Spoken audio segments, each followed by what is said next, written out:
Sa dinami-daming isla meron ng Pilipinas, isa ang Camiguin Island sa halos katuldok lamang kapag tinignan nyo sa mapa. Ito ay matatagpuan sa ilagang parte ng Misamis Oriental at itinuturing na pangalawa sa pinakamaliit na probinsya dito sa Pilipinas. Pero alam nyo ba, napakarami mga tagong yaman, mga pagkain na dito nyo lamang matitikman at kwento ang nakapaloob sa islang ito katulad nito. Nung pumutok ang bulkan, naurong ang cemetery papunta doon hanggang sa 3 times pumutok. Yung first na pumutok, 1871, second, 1948, and third, 1953. Lumaki ang dagat, kaya siya lumubog. Ngayon naiintindihan ko na kung bakit kailangan natin pumunta dito ng maaga between 6 a.m. to 7 a.m. Lalo na po sa mga oras na ito, mas malawak po yung sandbar. Naguhugis letrang C. Parang sinadya ng ilang kalikasan na magletrang C itong sandbar na ito na nangangahulugang nasa Camiguin Island po tayo.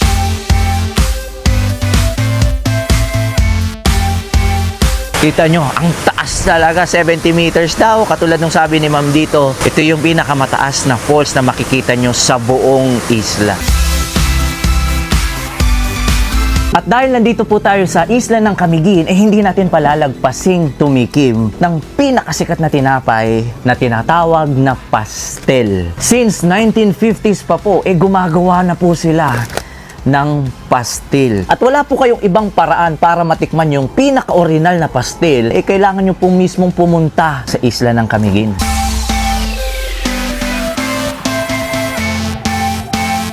Kung sawa na po kayo sa mga coastal area, sa mga dagat, ay pwede kayong mag-joyride dito sa may kalagitnaan. Hindi ko alam kung isa ba to sa 14 na bulkan na meron dito sa Camiguin, pero ang laki talaga nito.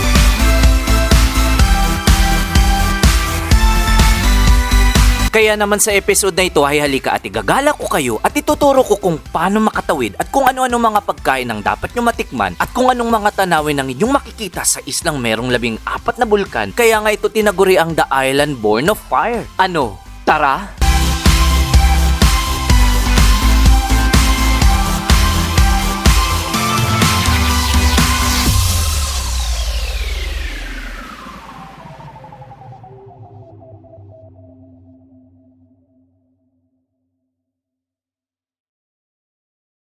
Isang magandang araw sa inyo mga kapo at welcome muli sa ating panibagong motorcycle adventure, panibagong araw, panibagong lugar na naman ang ibabahagi ko po sa inyo dito sa parte ng Mindanao.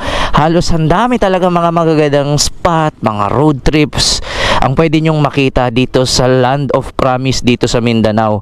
At kasalukuyan po tayong naririto sa mismong port ng Balinguan.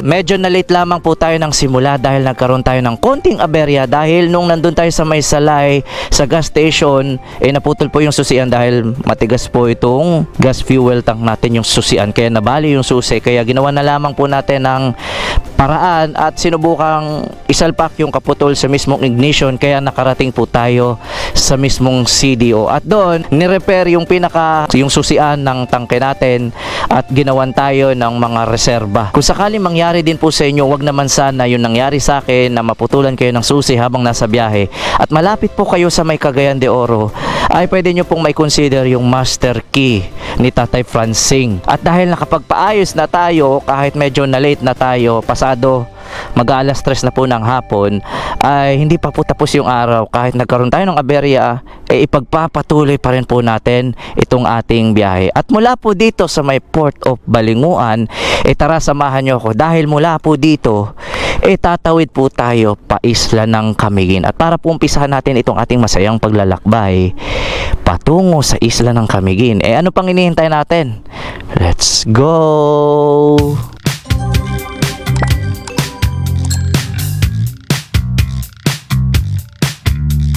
Pagpasensyahan nyo na po kung hindi ko na nagawang maipakita sa inyo yung kalsadahan patungo dito sa may Balinguan dahil naghahabol tayo ng biyahe ng barko dahil hindi natin alam o hindi natin pamilyar kung anong oras yung alis ng barko, kaya dumiretso na tayo dito, kakaliwa tayo dito.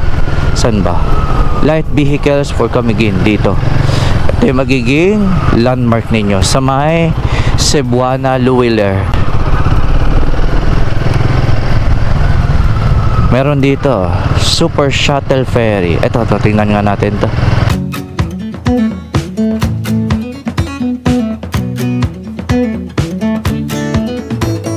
At ganun lamang po kabilis. Yung binayaran natin para magkaroon po kayo ng idea ay 1,263 sa mga big bike, 839 po kapag maliliit po yung motor. Tapos sa mga pasahero po is 330 pesos. Pero tayo dahil may kasama na tayong motor, libre na po yung pasahero doon. Sa mga naka 4 wheels, yung SUV po ay 2,224.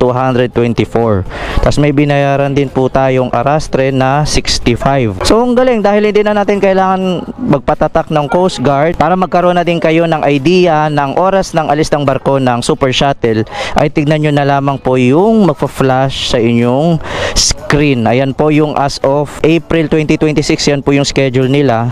Tapos yung presyong nabanggit ko po sa inyo, yan po yung updated price as of April 2026. Kapag nakapagbayad na kayo ng ticket, tapos arastre o yung terminal fee, pwede na kayong pumasok.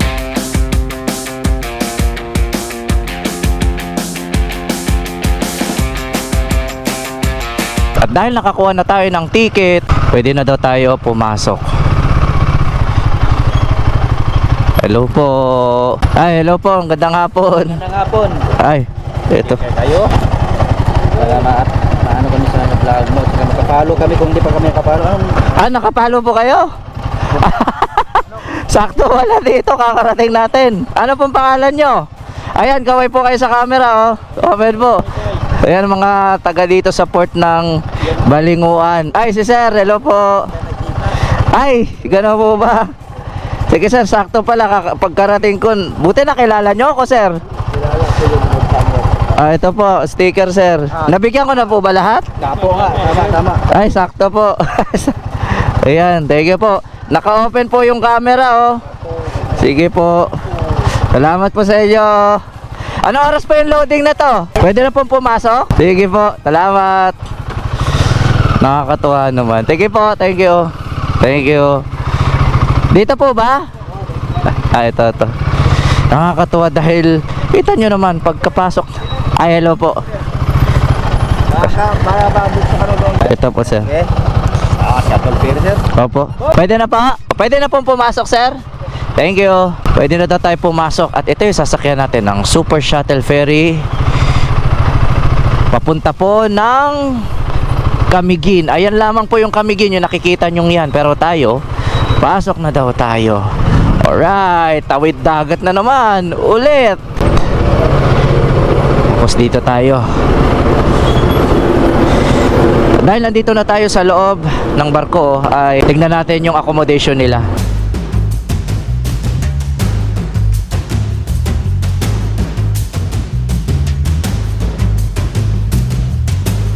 Dahil nakapag-ayos na tayo ng gamit, papasilip ko po sa inyo kung ano yung itsura ng loob ng barko. Isang oras lamang po ito.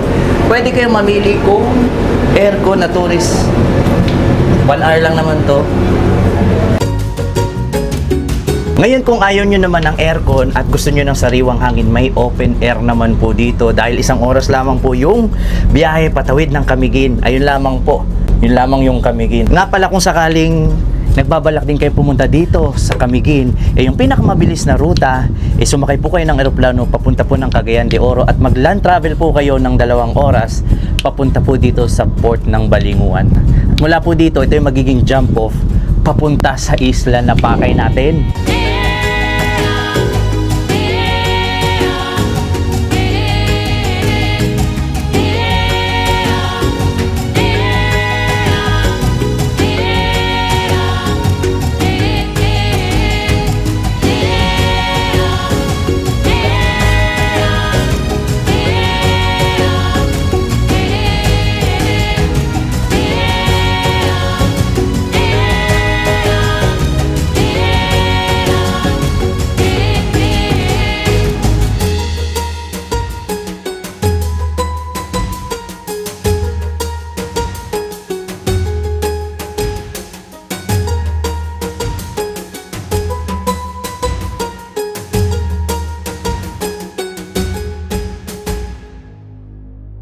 Pagkalipas ng alos 1 oras mula dun sa may port ng Balinguan, eto, tatapak na tayo sa wakas. Thank you po.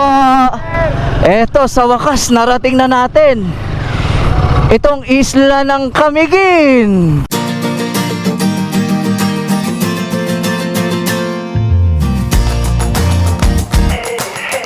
So ito yung unang gagawin nyo pagdating nyo dito sa port ng Benone. Kailangan daw natin dito po, tatapak lang. Alin pong gagawin? Mag-park kayo doon, sir. Mag-park. Opo. Tapos pumasok kayo dito. Pasok lang. Okay, sige. Alright. Napakabilis lang pagkatapos natin ipagulong yung motor natin dun sa may parang basa. Kailangan natin pumasok dyan kasi may mga tourism na sasalubong sa inyo. Dadaan lamang kayo tapos may bibigay sila dito. Okay, mula dito sa port ng Benone, dapit hapon na po, palubog na yung araw. Kaya mula po dito ay magiging plano natin ay dumiretsa na sa pinaka-hotel natin. Lalabas muna tayo dito. Thank you! Lalabas na tayo ng port. At mula po dito, meron pa tayong 30 minutes. Diretso na po tayo sa ating tutuluyan. Pagpasensyahan nyo na po, inabutan tayo ng gabi dahil nga sa aberyang naranasan natin. Pero okay lang yun. Hindi naman masisira yung episode natin dahil lang doon. So dito pa lang, oh, tingnan nyo, coastal area agad.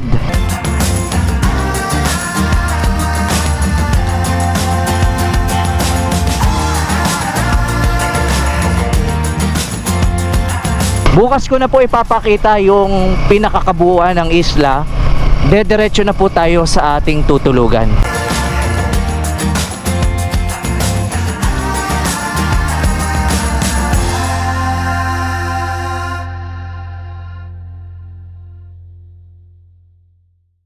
Pagpasensyahan nyo na po, inabutan na tayo ng dilim sa daan. Wala lang 20 minutes nandito na tayo kung saan tayo matutulog at magpapahinga. Mukhang nandito. Ito ata. Ito, sa wakas, saktong-sakto lang. Pagpasensya nyo na po mga kapo. At ito, dito tayo magpapahinga ngayon. Bukas na po natin ipagpapatuloy yung ating adventure dahil wala rin po akong mapapakitang magandang tanawin dahil madilim na, pero promise, bukas natin ipagpapatuloy. Good morning! Ito po yung ating continuation ng ating ginagawang adventure dito po sa may Camiguin Island. Dito nga pala tayo natulog at nagpahinga sa Sehit Hotel.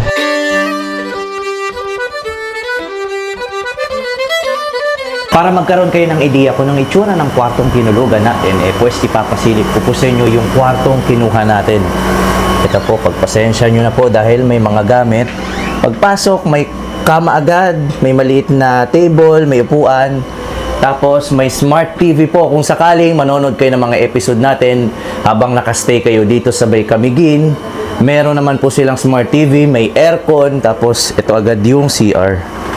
Maliit at malinis. Sa halagang 800 pesos lamang po ay makakapagpahinga na kayo ng maayos. May komportableng higaan, may safe parking po para sa mga nakamotor at 4 wheels. Kung sakaling magutom kayo, may restaurant at cafe naman po sila sa mismong hotel. Pwede nyo po may consider itong mismong Sehit Hotel kung sakaling magagawi po kayo dito sa Camiguin Island. At mula po sa lugar kung saan tayo nagpahinga at natulog ay dediretso na po agad tayo sa ating unang destinasyon dahil kailangan pong maaga tayong makarating dun sa mismong lugar na ating pakay. At mula po dito sa may bayan ng Mambahaw ay magmumotor lamang tayo, siguro wala lang 10 minutes to mga kapo, papunta sa ating unang destinasyon.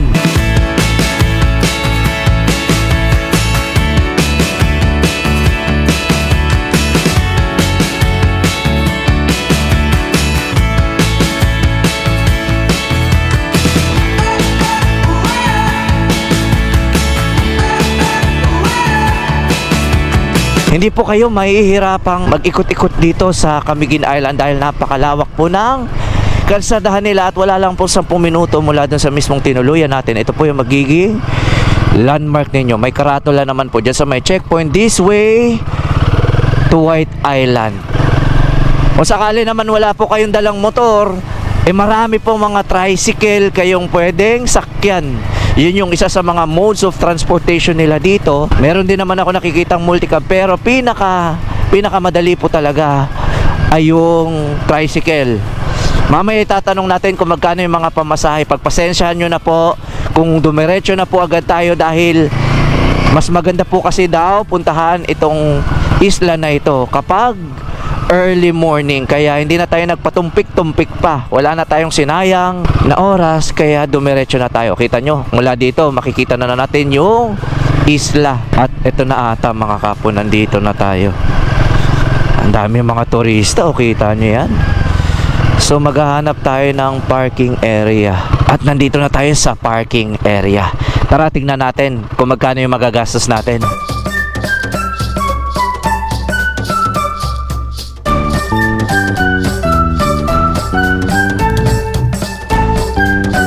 Kita nyo naman po, kahit alas 6 pa lamang po ng umaga, dagsana po yung turista. Magbabayad lamang po kayo ng 15 pesos ng environmental fee hike. Si Kuya Pelher yung magiging boat guide natin. Tapos yung babayaran natin sa bangka, 600 pesos. Tayo mag-isa. Kung apat kayo, 750.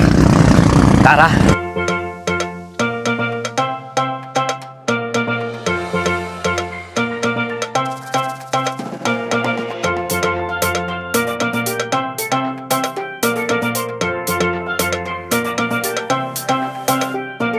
Mula po dun sa mismong jump off area, sasakay po tayo ng bangka papunta po sa pinakapakay natin. Kasya po dito hanggang 4 na katao, pero dahil mag-isa lamang po tayo, yung binayaran po natin ay 600.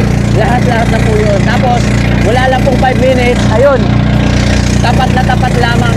Kita nyo naman, kahit maaga, sobrang dagsana po ng mga turista.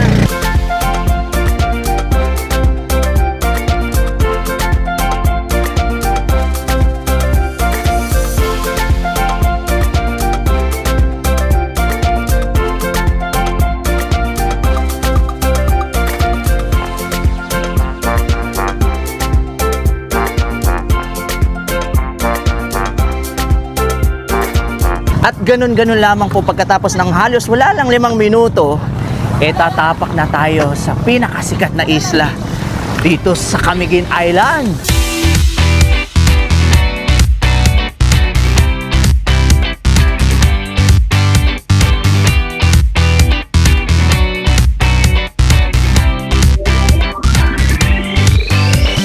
Hello sir, mabuhay! Welcome to White Island Entry Point, Barangay Yumbing, Mambahaw, Camiguin. Sa pupunta pong mga turista doon sa White Island, kailangan nyo po magbabayad ng 550 po sa bangka, good for 4 passenger each boat, then 50 per head for the environmental fee. Suma total sir, 600 imong mabayaran tanan, kay ikaw raman isa, pero kung upat mo, 750 imong mabayaran. Kay good for 4 raman natong boat diri, pero kung magsubra na mo og upat, kailangan na mo magkuha og isa ka bangka. Pero kana inyong gibayaran sir is round trip na siya nga biyahe sir. From entry point sir padung sa White Island, 7 to 10 minutes lang atong travel sir. Sa una, before nga ilan ni gitawag White Island, kitawag ni sa mga lain-laing barangay, especially kining barangay Yumbing as po. Kay sa una, po ang lang gitawag ana nga isla, which in Bisaya word is pulo. Sa mga turista nga mga to sa White Island, dili na mo problema sa inyong mga gamit nga kinanglan dito sa White Island sa pagpangaligo, kay diri sa entry point kumpleto na ta diri na natay life jacket, mga sanina og souvenir og snacks.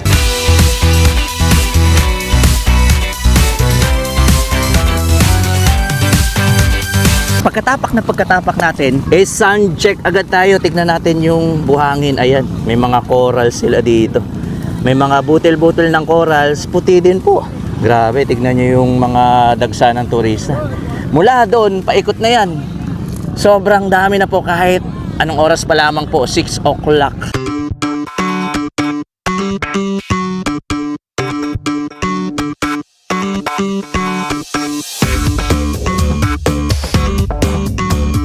Ngayon, dahil sa haba nitong sandbar na ito, meron tayong napansing, anong tawag nyo po dito kuya? Tuyom, sir. Tuyom din. Ito yung itim na sea urchin. Ito yung kapag napunta sa inyo, posible kayong lagnet din.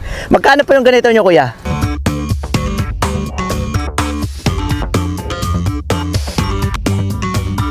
May tanong ako kuya, yung tuyom na yan, okay lang kahit walang laman ng tiyan? Hindi ba masisira? Hindi ba? Basta hindi ka lang inom ng tubig. Ah, hindi ka inom ng tubig diretso. So mga ilang oras bago ako uminom ng tubig? 30 minutes siguro. 30 minutes. So ano ba mangyayari kapag uminom ka ng tubig at kumain ka niyan? Pupururot ka? Kukulo yung tiyan mo. Ah, kukulo yung tiyan mo.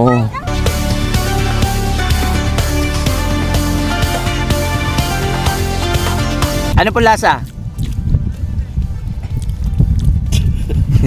Lasang ano, parang aligi. Rate 1 to 10, kamusta lasa po? 8. 8, masarap. Masarap. Parang kwan, paksiw. Paksiw kasi maasim. Ang lasa? Na ano, sa suka, maasim, pero yung ano, laman talaga matamis. Matamis.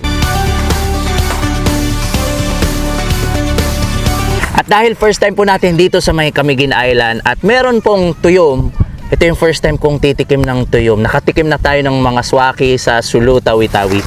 Pero dito pa po tayo titikim ng tuyom dito sa may Camiguin, dito po sa may White Island. Nilagyan ng suka, 400 ata, depende sa size. Tapos parang kakainin natin itong laman. Unang subo po para sa inyo, nilagyan nila ng suka.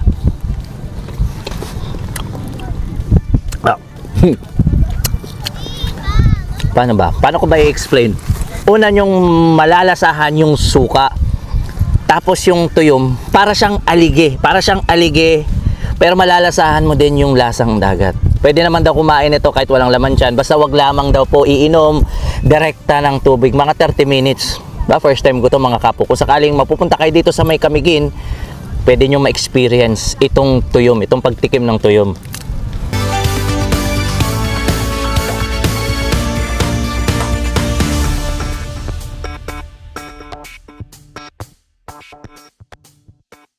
Ngayon naiintindihan ko na kung bakit kailangan natin pumunta dito ng maaga between 6 a.m. to 7 a.m. 6-7. Pero bira lamang po, yun po yung pinaka the best time para puntahan itong tinatawag nilang White Island. Wanna take a different lane, wanna play my own game, and I don't need you here, so won't you let me go?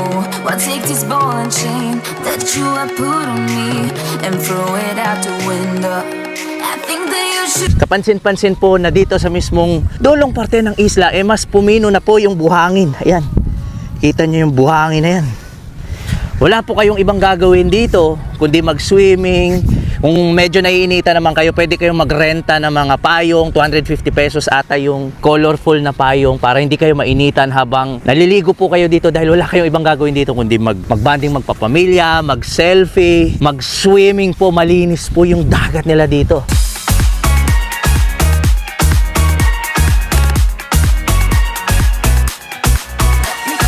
Hello, we're from Cagayan de Oro.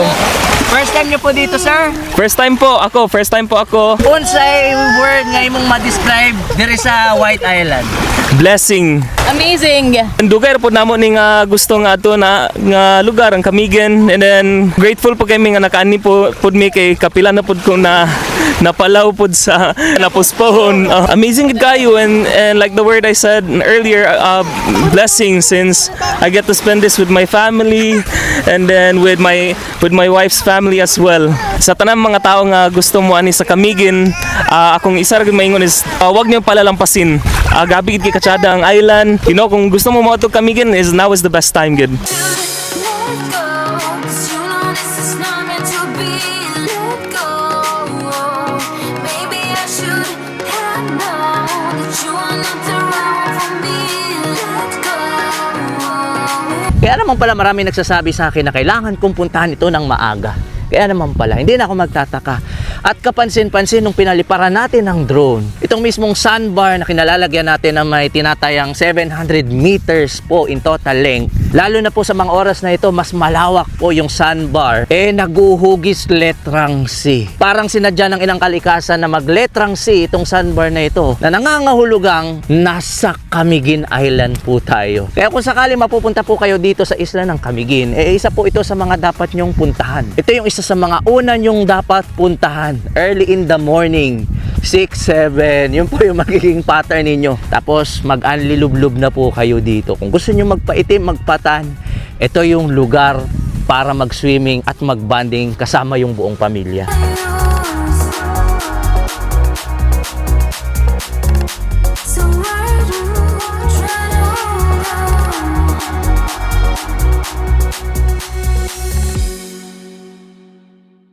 Nga pala, nakalimutan kong sabihin sa inyo bago kayo pumunta ng White Island, kung wala kayong dalang pampalit panligo, wala kayong aqua bag, at kung gusto nyo magrenta ng life jacket at snorkeling, dito pa lamang sa entry point. Pwede kayong magrenta at pwede kayong bumili ng souvenir katulad nito. At pagkatapos nyo mag-island, dapat naghahanap kayo ng souvenir. Dito rin po sa mismong entry point, meron silang binebentang mga souvenir katulad nito.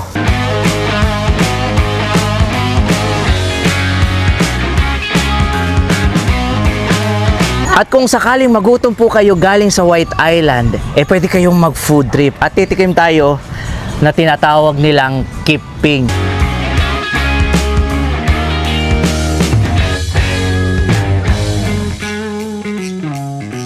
Hindi man ito yung first time natin natitikim ng pagkain nito. Yung tawag nila dito sa mismong isla ng Camiguin ay kiping. Sa Leyte, tawag nila dito salbaro. Sa Visayas, sa Bohol, ang tinatawag nila dito galang-galang. Pero dito po, 20 pesos po yung tinatawag nilang kiping. Meron pong latik din. Saktong-sakto to mga kapo. Kain po tayo.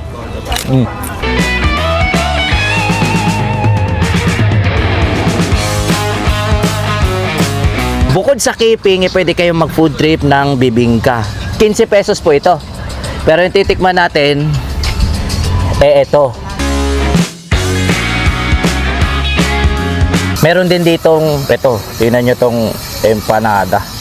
Mahilig tayo sa empanada. 20 pesos po. Empanada sa Camiguin.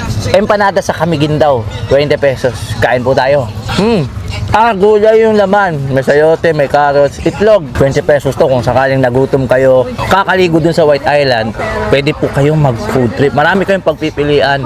May bibingka, may kiping, meron tong empanada, may lumpia. Pwede kayong mag-food trip po dito kapag sakaling wala kayong baong pagkain at pag magutom kayo galing sa White Island.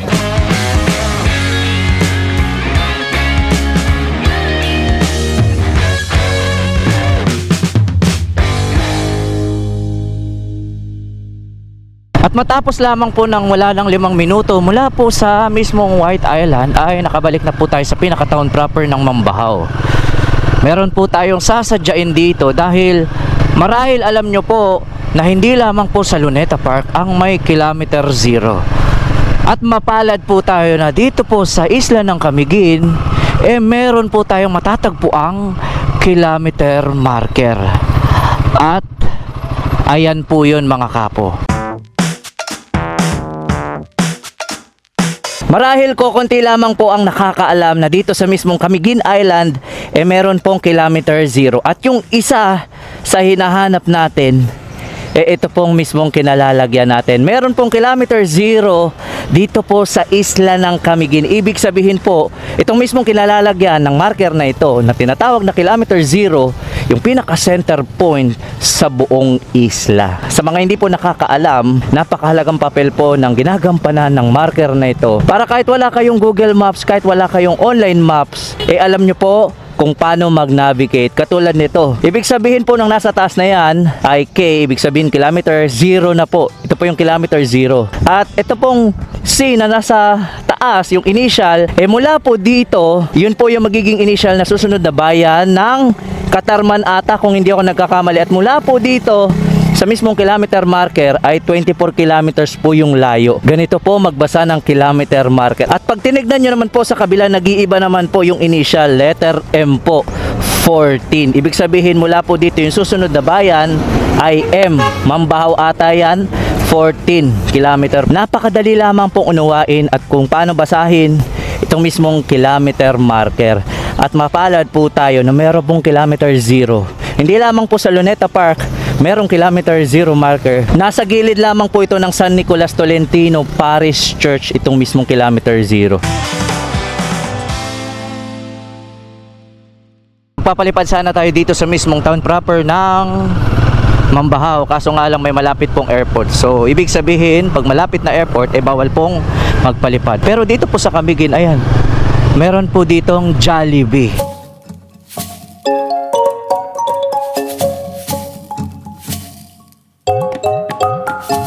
Iikot ko po kayo ng mabilisan dito sa pinaka-town proper ng mambahaw sa poblasyon, marami naman po kayong pwedeng pagtuluyan katulad ng mga hotel na yan. May Jollibee po, uulitin ko po dito. At yung unang napansin ko sa mismong isla na ito, lahat ng mga nakamotorsiklo po dito naka-helmet po. Kapansin-pansin, kahit malapit lamang po yung pupuntahan, naka-helmet po sila. Disiplinado po yung mga taga-Camiguin. Yun po yung unang mapapansin nyo.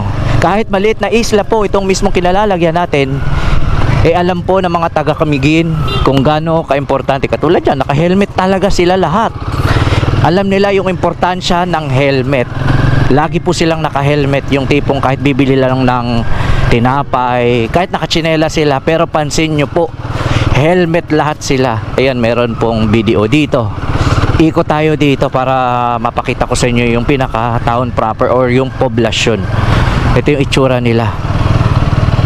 Nasa busy area na tayo. Sasaglitan lamang natin ito para magkaroon po kayo ng idea. May Yamaha, may Mercury, may Landback, may BDO, at may Gaisano sila dito. Ito po yung itsura ng pinaka-town proper. Katulad ng binanggit ko, ito po yung isa sa patunay. Kita nyo yung mga yan, nakachinelas po silang lahat, yung mga nakamotor na yan. Pero lahat po sila naka-helmet po. Kudos po sa mga namamahala ng Camiguin. Dahil katulad nyan, naka-helmet po. Kahit nandito sa may likuran natin, ayan o, naka-helmet po sila lahat. At mula po dito sa mismong town proper o poblasyon ng Mambahaw ay pagpapatuloy na po natin yung ating pagmumotor. Pinakita ko lamang po sa inyo yung pinaka-town proper.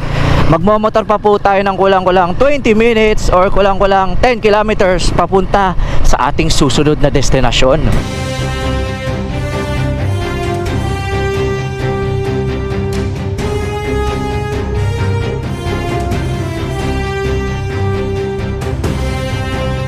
Eto na, nandito na tayo sa may parteng coastal area nila. Mukhang paakyat na tayo ng paakyat. Dagat na po yung mga nandyan. Alam nyo yung amoy ng simoy ng dagat. Yung amoy ng dagat, yung maalat-alat. Yung amoy ng dagat na mahumahalo sa hangin. Ang sarap sa baga, mga kapo. Relax na relax tayo dito magmotor. Pero yung kalsada, tingnan nyo, nasa coastal area tayo. Tanaw din natin dito yung White Island kung saan tayo nanggaling. Mula din dito sa mismong coastal area, natatanaw po natin. At ito mismong pinagdadaanan natin sa gilid ng dagat, natatanaw din natin yung Mount Hibok-Hibok at yung Old Mountain na tinatawag nila. Tingnan nyo yung kalsada nila dito. Wala na pong 15 minutes, nandun na po tayo sa ating susunod na destinasyon. Kung magdadala kayo ng motorsiklo dito, siguradong mag-i-enjoy kayo. Nang hindi nyo kailangan magmadali dahil kita nyo, chill lang tayo. Kumukurba-kurba habang nasa gilid tayo ng dalampasigan.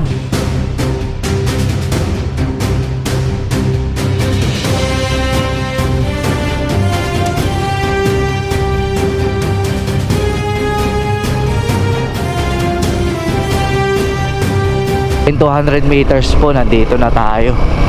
Kakanan po tayo. Teka, saan ba? May viewing deck ba? Hindi ko alam kung iiwan ba. Dito iiwan lang pala yung motor. Eto na pala, mga kapo. Nandito na tayo.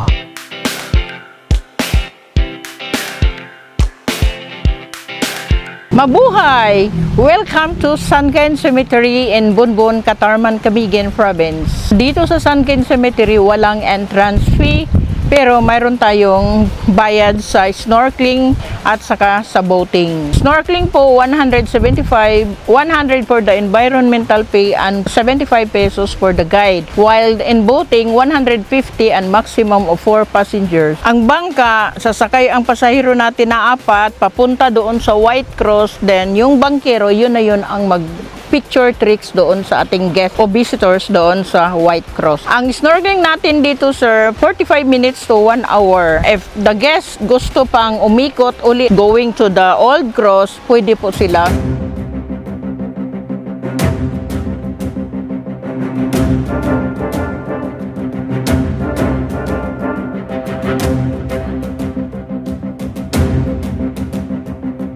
Kaya may cross sa gitna ng dagat dahil ito dati before the Mount Vulcan erupted.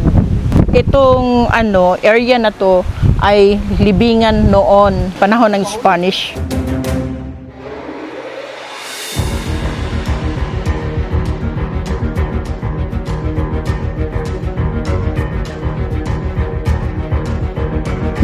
Ang dagat noon, sir, doon pa, malayo pa, hanggang sa 3 times pumutok, lumaki ang dagat. Ang makikita na lang po natin, sir, basag-basag na lang na nicho noon, covered by corals. Pag mag-snorkeling kayo, yung corals na lang nakikita sa ibabaw.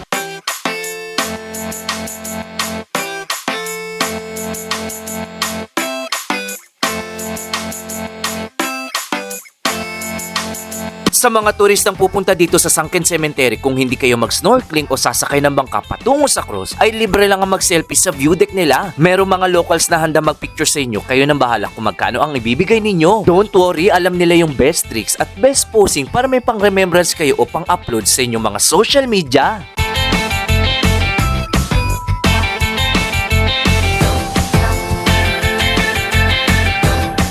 Kaya yung mga nicho dyan, broken na. Nung 3 times pumutok, yung first na pumutok 1871, second 1948, and third 1953. Nung pumutok ang vulkan, Mount Vulcan, na urong ang sementeryo, yung lumang sementeryo, then yung dagat lumaki, kaya siya lumubog.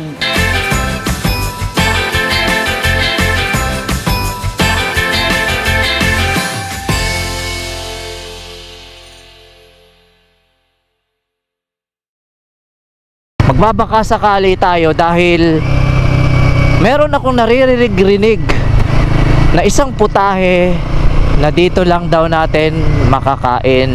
Malaman natin yan. At nandito na tayo, mga kapo.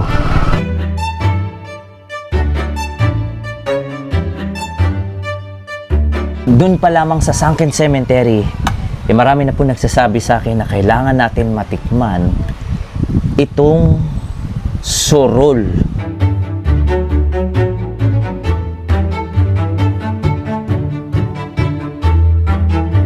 Ito yung itsura niya, para magkaroon kayo ng idea.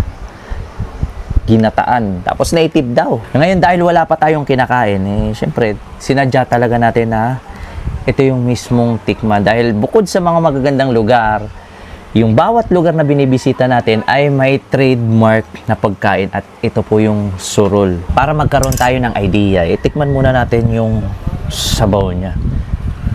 Medyo na-intriga ako kasi maraming nagsasabi sa akin na kailangan natin itong matikman.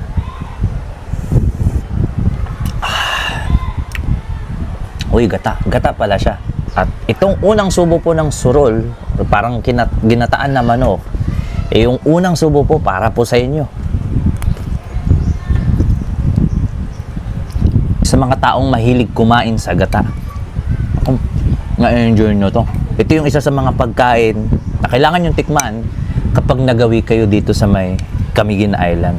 Meron sila ditong tinatawag na surol o parang ginataan na manok. Kain po tayo.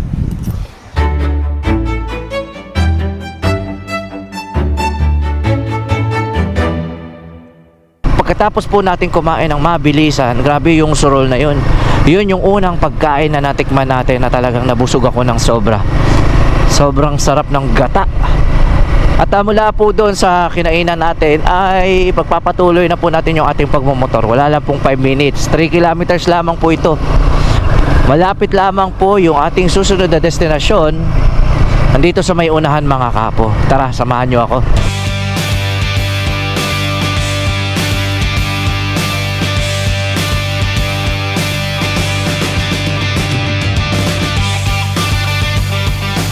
Kung balak nyo rin puntahan itong ating susunod na destinasyon, ay ito po yung itsura ng kanilang kalsadahan. May simento naman po. Tig 2 lanes at in 400 meters mararating na po natin ito. Medyo paliblib tayo ng paliblib, mga kapo. Parang tayo lang ata nagmumotor.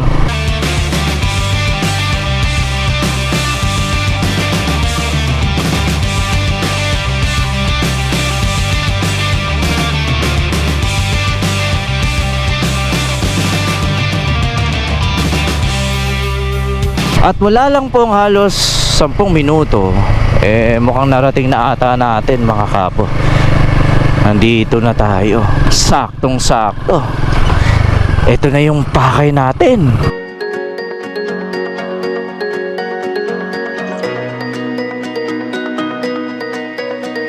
Magbabayad lamang po kayo ng 75 pesos para sa entrance fee at 15 pesos na parking fee sa ating mga motor. Tapos wala lang pong 1 minutong lakaran. Napakalapit lamang po. Natatanaw ko na po agad dito. Ito na yung falls, tara baba tayo. All we do is trying, it only makes us stronger. At pagkalipas lamang ng halos wala lang 1 minuto mula dun sa may itaas, eto na mga kapo, tignan nyo.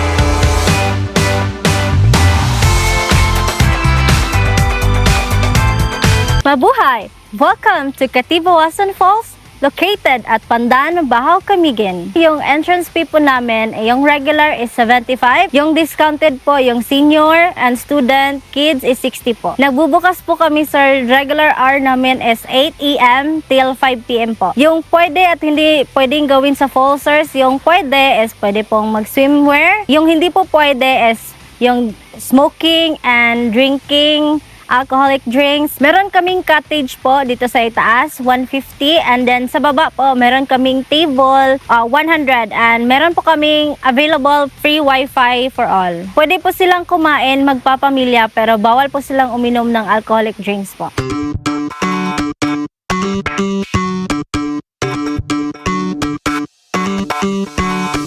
Pagdating nyo dito sa pinakapaanan kung saan matatanaw ninyo kung gaano kataas itong tinatawag na Katibawasan Falls, bubungad sa inyo. Totoong-totoo nga, wala ngang duda, ito nga yung pinakamataas na waterfalls na pwede nyong makita dito sa may Camiguin Island.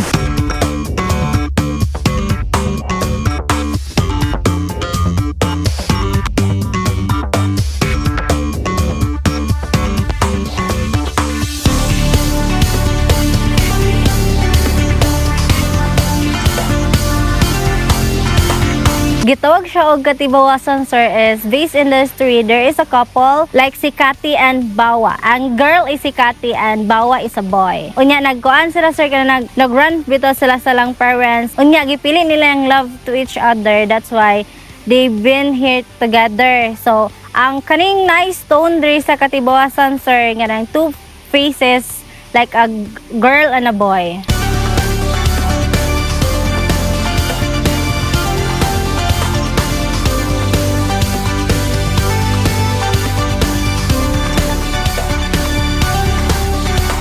At pagdating nyo dito, wala kayong ibang gagawin kundi maligo, magtampisaw, mag-enjoy, mag-banding, magbabarkada o magpapamilya dahil napakasimple lamang po. Meron ditong man-made pool, may malalim, may pangbata. Meron ako nakikita ditong tali, pero meron din ditong nakalagay na bawal pong inumin. Hindi po advisable na inumin yung tubig na nandito sa mismong talo na ito. Pero dito po sa may baba, ayan.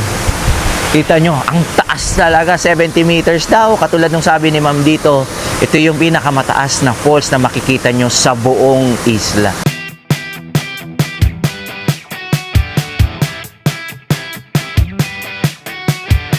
Fresh steam water.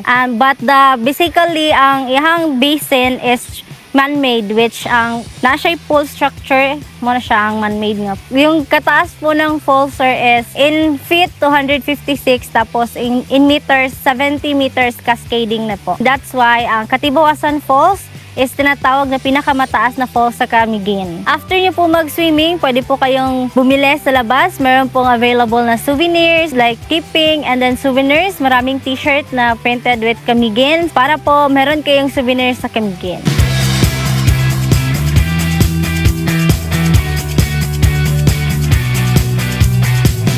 At katulad ng lagi kong sinasabi na kapag magagawi kayo sa iba't ibang tourist destination sa iba't ibang parte ng Pilipinas, ay wag na wag po kayong magkakalat. Kung ano yung daladala nyong basura papunta po dito, dadali nyo rin po pabalik kung saan kayo nanggaling. Mag-i-enjoy po kayo dito, lalong-lalo na ngayong tag-init. Perfect na perfect po ito kahit senior, kahit bata. Hindi po kayo mahihirapan. Napakalapit lamang po lang lalakarin nyo. Tapos pagdating nyo dito, mag-anlisawa na po kayong mag-swimming.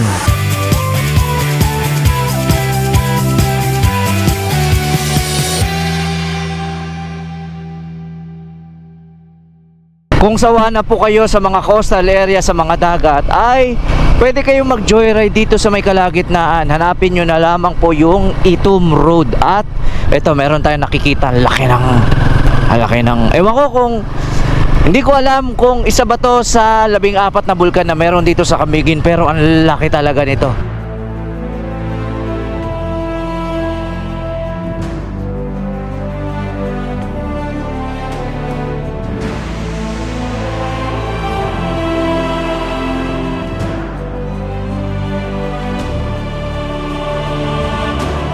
Baka isa ito sa mga bulkan na meron dito sa mismong isla at napapaligiran po tayo. At hindi lamang yan dahil meron tayong malaking bundok dito sa may kanan at meron din dito sa may kaliwang parte. Nasa may gitna po tayo at nasa may mataas na parte po tayo ngayon ng isla.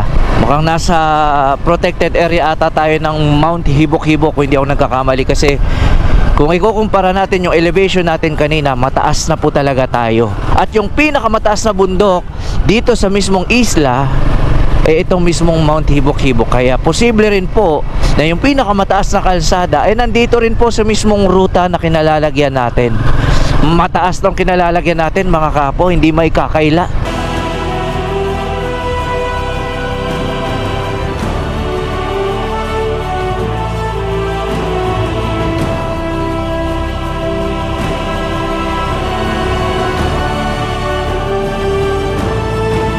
At mula po dito sa mismong welcome arc ng Mount Hibok-Hibok ay tingnan nyo itong pinagdadaanan natin. Ba, ayos to ha, pababa to mga kaapo. Lawak ng kalsada ha. Bumubulusok na po tayo pababa. Hindi man kita sa camera. Ayan, teka lang, mag-engine brake ako. Bulusok po kasi pababa. Teka lang, magbabawas ako. Kailangan nyo po magdahan-dahan dito. Halos tayo lamang yung dumadaan sa mga sandaling ito. Grabe naman yung mga bundok na yan. Tingnan nyo. Laki.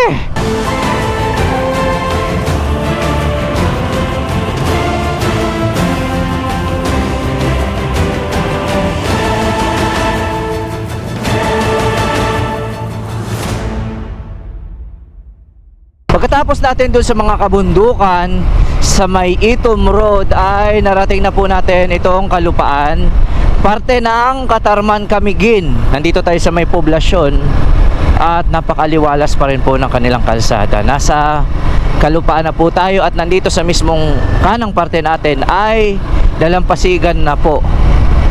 At mula po dito magro-road trip na lamang po ulit tayo. Siguro mga 10 kilometers po, kulang-kulang 15 minutes siguro.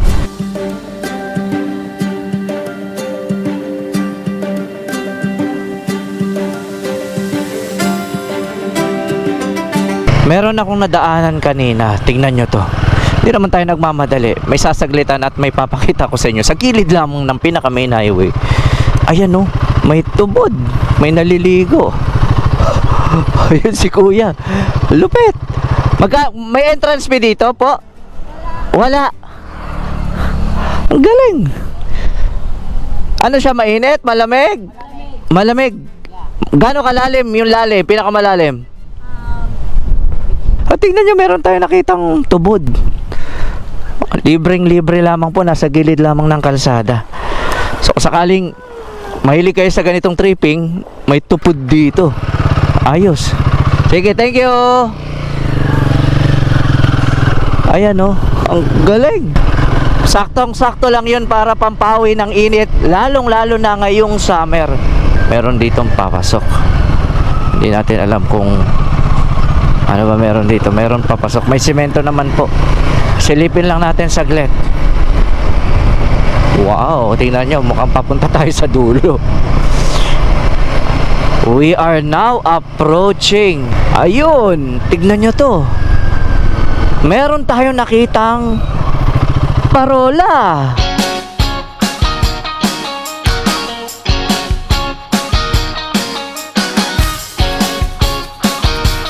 Kahit sino naman siguro yung maligaw dito sa mismong lugar na kinalalagyan natin na tinatawag nilang parola. Ito yung Leong Parola nila. At dito, mapapatambay kayo sa ganda ng lokasyon natin. Hindi man pino yung buhangin, pero tignan nyo.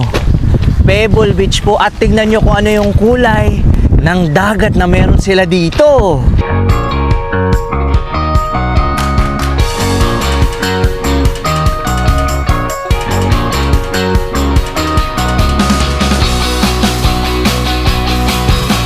Nasa mismong tapat po tayo ng Port ng Balinguan kung saan tayo sumakay papunta po dito sa isla ng Camiguin at mapapansin nyo agad yung kulay ng dagat nila dito. Hindi man pino yung buhangin, tignan nyo. Pebbles po. Ayan, mapapatampisaw talaga kayo dito. Sarap tumambay dito dahil kahit tirik yung araw, tignan nyo. May mga puno dito. Sarap tumambay. Kung gusto nyo maligo, pwede rin.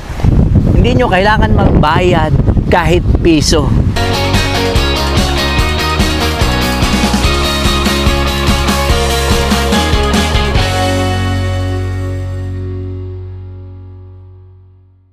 Pagkatapos po natin doon sa may Parola, Leong, ay nagmotor tayo pabalik dito sa may parte ng Mambaha. Siguro mga 20 minutes din yung minotor natin. At meron po tayong pupuntahan dito kung nakapag-island hopping na tayo. Napuntahan na natin yung mga magagandang spot, yung mga waterfalls. Nakadaan na din tayo sa mountain pass nila dito sa isla ng Camiguin. Pero yung susunod na pupuntahan po natin dito, yung masasabi nating tatak Camiguin talaga. At dahil nandito na rin po tayo sa Camiguin Island, hindi po natin palalagpasing tikman yung pinakasikat na delicacy sa kanilang isla na tinatawag na pastel.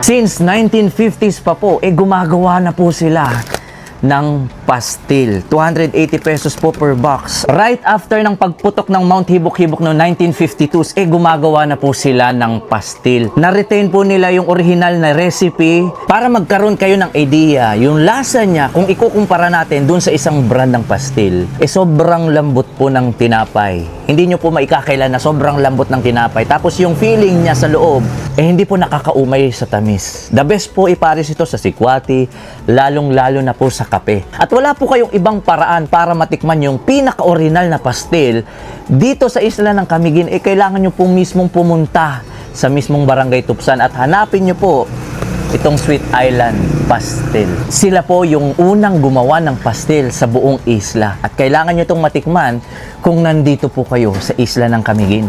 Kain po tayo!